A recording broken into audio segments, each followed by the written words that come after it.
Welcome everybody. It's Cody here, Dixieland RC. So today we're going to do something a little bit different. Of course you can see I got a new film location. I'm not over there with the benches. I'm behind there in front of all the inventory. Got a little bit of new things going on, plus there's better light here, so I think that'll help out a little bit there. Today we're going to work on the BRX01. Haven't done a lot to it. We'll go over all the things I've changed. Before I went to UST, I did a few things before I went there that I didn't get to tell you guys about. And we'll go over some other stuff. We're going to do an upgrade on it as well. This truck does not need upgrades really. As far as out of the box goes, you can get away with pretty much whatever's on it from the get-go. You don't really have to do anything to it. I'm going to change something that I feel I want something a little bit better in this area. Most other people do as well. It's not just me. So we'll go over that. And of course, I'm glad to be back. I haven't made a video since the Gen 8 video, except for the 3 videos for the UST event, which I didn't really, I didn't have to do anything like this. So I miss doing. I'm trying to get back going. It's starting to warm up a little bit down here in the south, so it's good. Maybe I can free up some time and get some more of this done. So I'm going to move the camera around here like always, of course, to show off the truck and show what I've done, and then we'll go over some things and I'll show you what it is we're going to be doing. I'll go ahead and show you what we're doing. So we're going to install Proline Pro-Spec scalar shocks in the 70 to 75 millimeter range. These shocks that are on here now are 80 millimeters. I'm going a little bit smaller. I like the lowness of it, the way it sits now.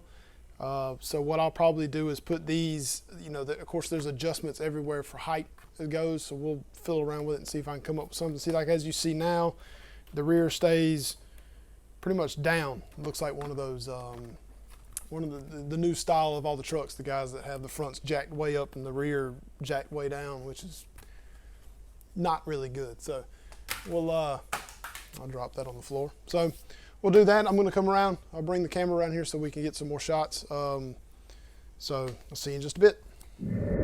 Okay, we're back. So got the BRX01 out the way.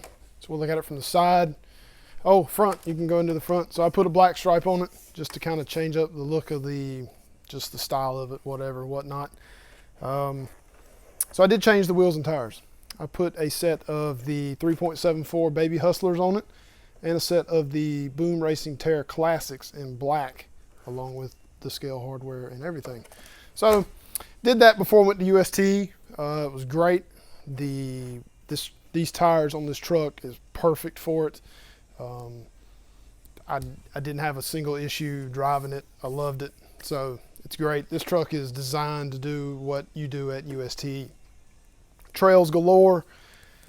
It was a blast. I can't wait for next year. I wish it was happening now or again here shortly.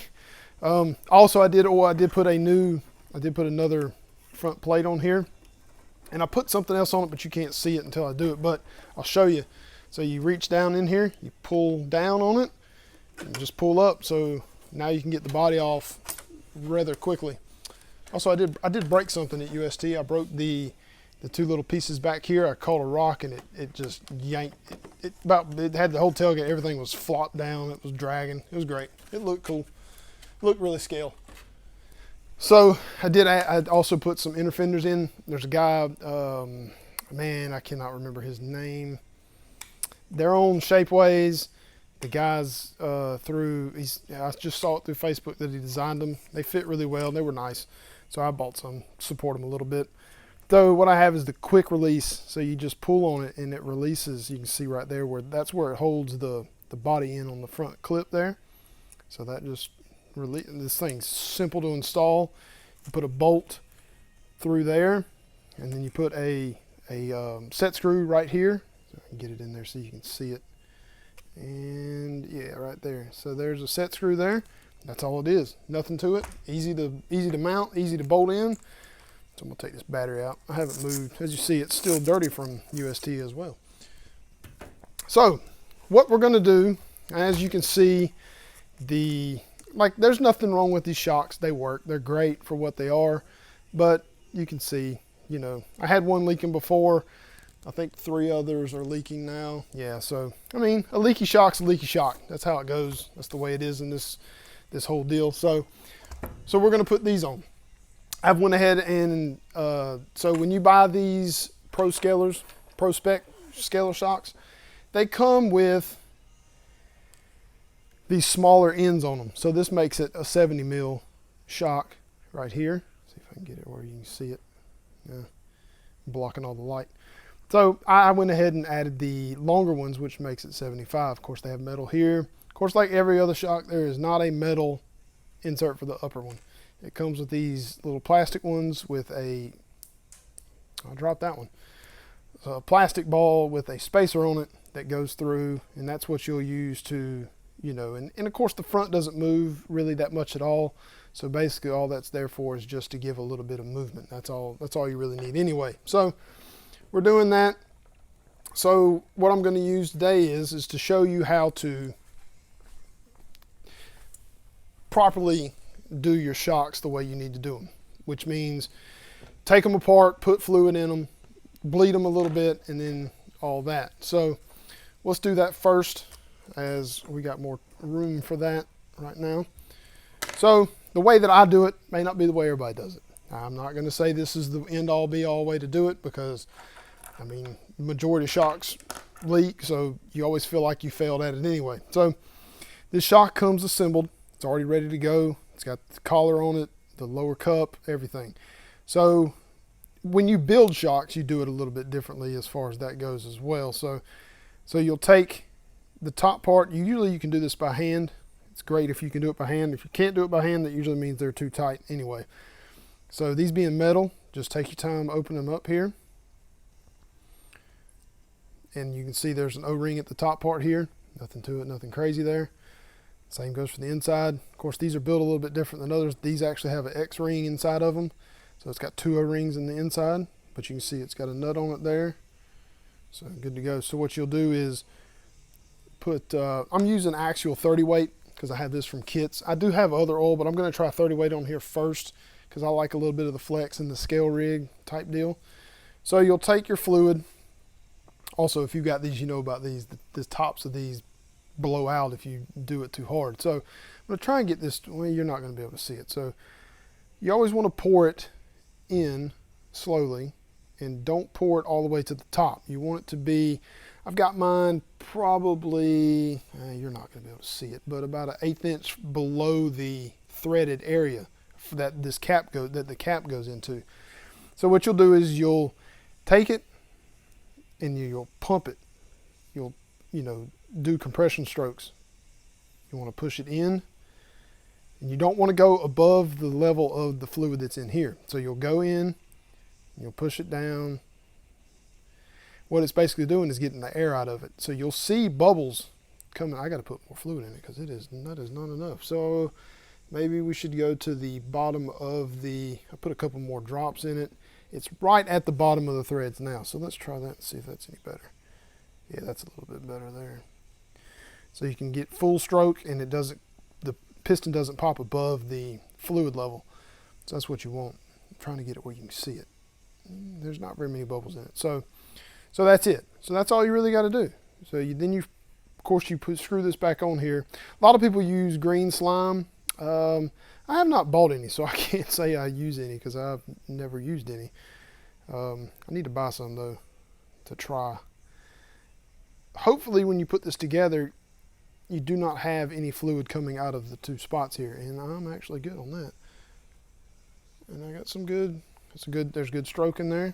I can hear the fluid moving a little bit if you do it really fast. And that's it. So that's all you got to do. I'm not going to bore you with the other 3, so I'll be back in just a minute. All right, so I got all those filled up, bled, seem to be doing okay. So now we're going to do all this here. Probably speed this up because that's probably going to be the best bet because nobody wants to see me take all the wheels off of this thing. It's going to take forever and a half.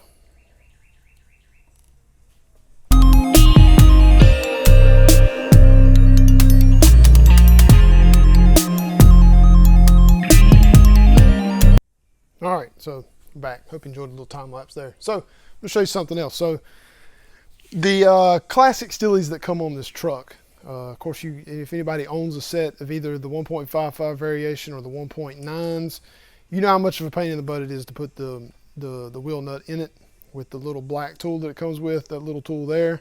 So I got in with a guy, Dave Navarro. It's 3D Dave. He made these, and look at that. They fit directly into the spot. Of course, this one I have E6000 down, so it's not going anywhere, but it makes removal such a breeze. I have these in the store. They're $9, and if you own a set of Steelies, they are the ticket. Of course, I'm using them with these wheels here, but I mean, you can use them with any wheels. I've used them to tighten up a set of other wheels. I mean, it doesn't matter. If you don't have the clearance to shove a big 7mm socket in it, which is the Steely problem. That's why they designed this, because it's such a shallow head here, you know, so you kind of get that going there.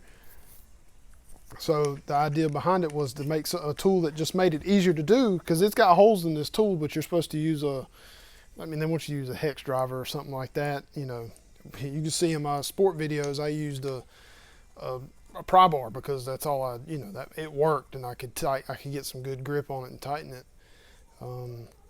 I think when you buy a BRX01 now, it comes with a metal tool for the wheels. It's this nice steel tool that's got a T-handle on the end of it, and that's great, you know, but a lot of guys need this because they don't have anything at all. So so we're going to do this, take the wheels off, of course, put them in, I'm going to put them on the front. Hey, got some stuff on this one. Imagine that, because it was, you know, this is what you get from UST. Well, I can just take that off there, I guess. Might have to find a new pin. That pin may be gone. No, it's there. Okay, good deal. But this is the kind of stuff you run into at UST. Moss. No problem, no big deal. Just roll with it and put it back together.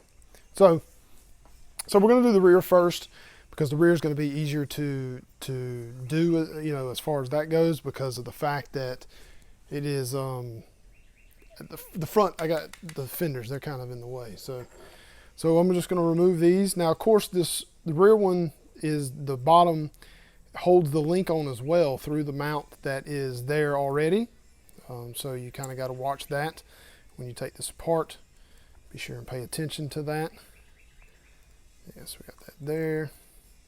And of course, this truck has multiple options of places to put things, so we can kind of get away with the fact that we're going 75mm. We can kind of get away with it because of the fact that I can theoretically raise it from, you know, using one of these mounting holes down here. So we'll do that there.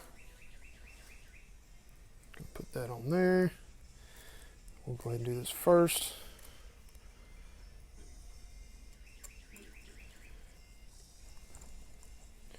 Go ahead and get that mounted up there. So then we'll figure out the proper place to put that. Probably just going to put it in the same position and see how it goes. That might be the way to go. It may not be the way to go. I may have to change it. If I change it after this, I'll let you guys know that it didn't move. Where'd that bolt go? Oh, it's still stuck in the thing. That's where it is. Okay. So we'll do this. Put it on there.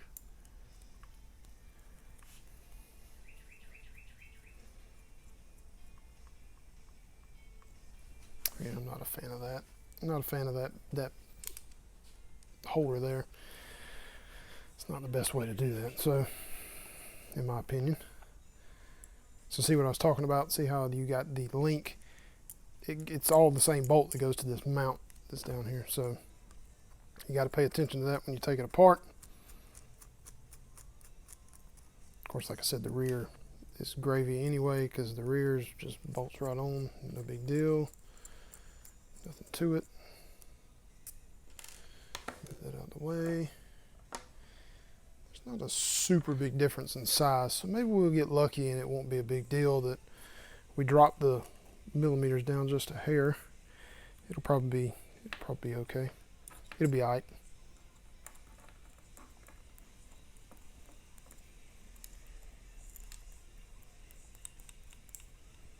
Tighten that there. And again, so when I built this truck, of course most of y'all have watched the video on when I built this truck. I did not put Loctite on anything except for the drive shaft screws.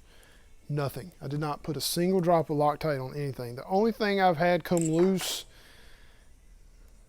so that's the idea there, is it's supposed to move like that. So the only thing I've had come loose is a knuckle screw bolt. That's it. That's the only thing I've had come loose.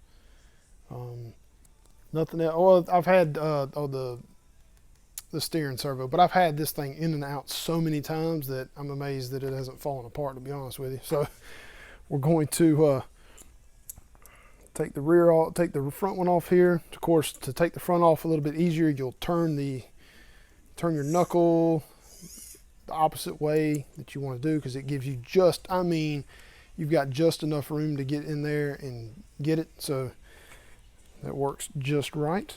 So we'll take this lower one off real quick. And I think it holds, oh, so it's got a nut on it. So let's do it this way here then. And I did not grab my, oh, I've got one. So it's got a nut on the other end, so you got to watch out for that.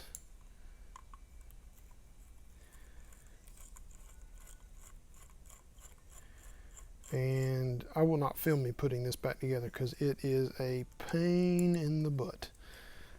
Maybe I will. Let you guys laugh at me.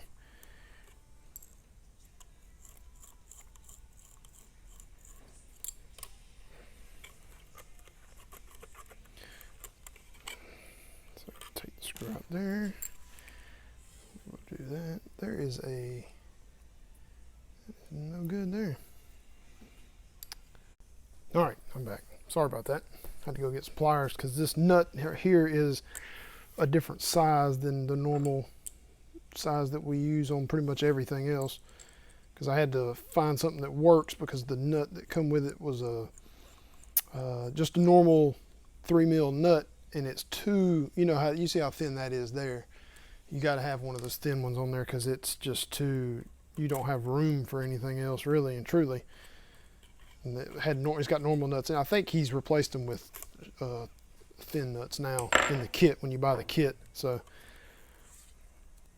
all right, so flip back over to the top, take these off here.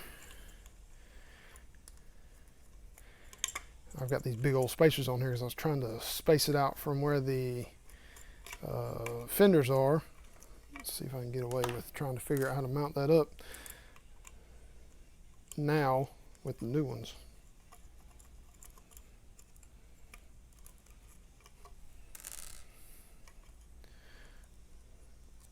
The shot comes out the top or the bottom there.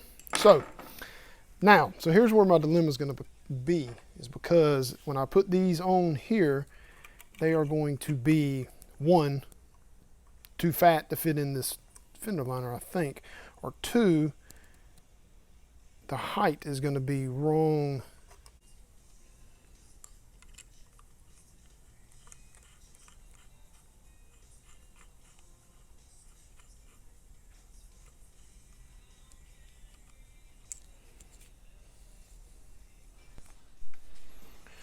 Let's see if me grabbing a different pair of pliers works. I don't think it will.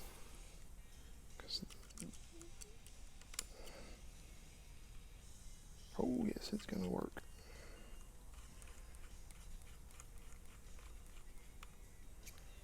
All right, so that one went in there fairly easy.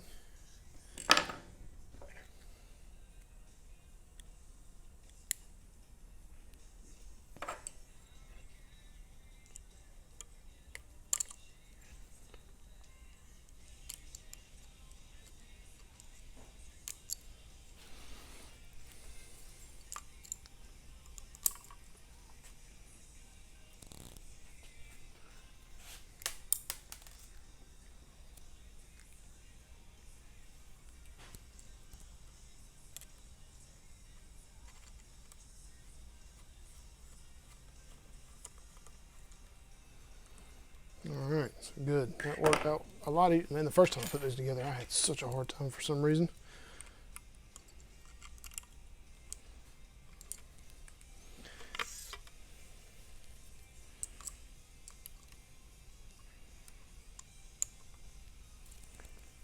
Okay, so we'll flip these back over here. See if we can figure out where these need to go. Of course we need, man, I swear these plastic, I don't know why companies don't put metal on these. I have yet to figure out why they don't. Maybe it's a cost factor, or the fact that maybe metal ones just wear out too soon. Of course, you hear that as a question, because that might possibly be the reason why they do it. Either way, it's no good. I don't care for plastic, but I understand. I guess I understand the reasoning behind it. That may actually work there, and I get to keep my inner fenders. Good. So nothing too bad about that. See if we can get this in there. I need a better. That'll work there. Got some bolts laying around. How about that?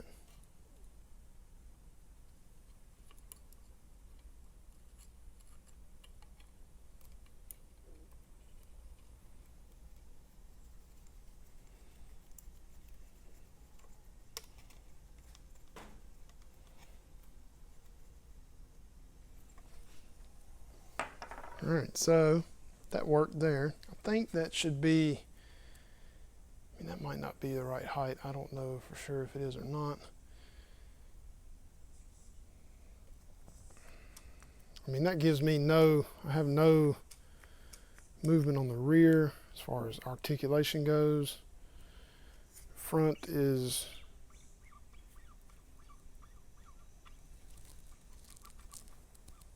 kind of the same. So let's try something on the rear. Let's move them to a different spot in the rear. Maybe that'll help. So I've got it in the spot they want you to put it in. I'm going to go down a hair. There's one spot below that. Maybe it will be a little bit better height-wise. Maybe give me a little bit more articulation. Let's try that on this one here. Of course, this may be different for everybody. Everybody does things their own way, which of course I know the big end all here would be I should have put some leaf springs on it. And that's the plan eventually, to put leaf springs on it. So it just ain't gonna happen right now. So, oh yeah, that's a whole lot more. Got more flex there. So yeah, that's a whole lot more room. And all I did was just move, so that's the hole that they want you to put it in. I just moved it down one hole, and that gave me, shoot, that's what I need right there. So let's put wheels and tires back on it and see how it looks that way. That'll give us a little bit of a key indication of how it actually goes here. It could wind up being better. Let's hope it's better anyway. All right, so we got that there. Rear's got some good movement. The front needs, they're all gonna need that, ain't they? The rear won't. So I used a button head in the front, so it'll actually come out of that. That is that you're supposed to tighten it down and it swells it maybe? Is that the idea behind that? Yep, that's the idea behind that, I think. Nope, still don't work. All right, so I'll change that. I'll put some washers on it so it don't pop off. Let's try putting the body on it, see what kind of height we got here.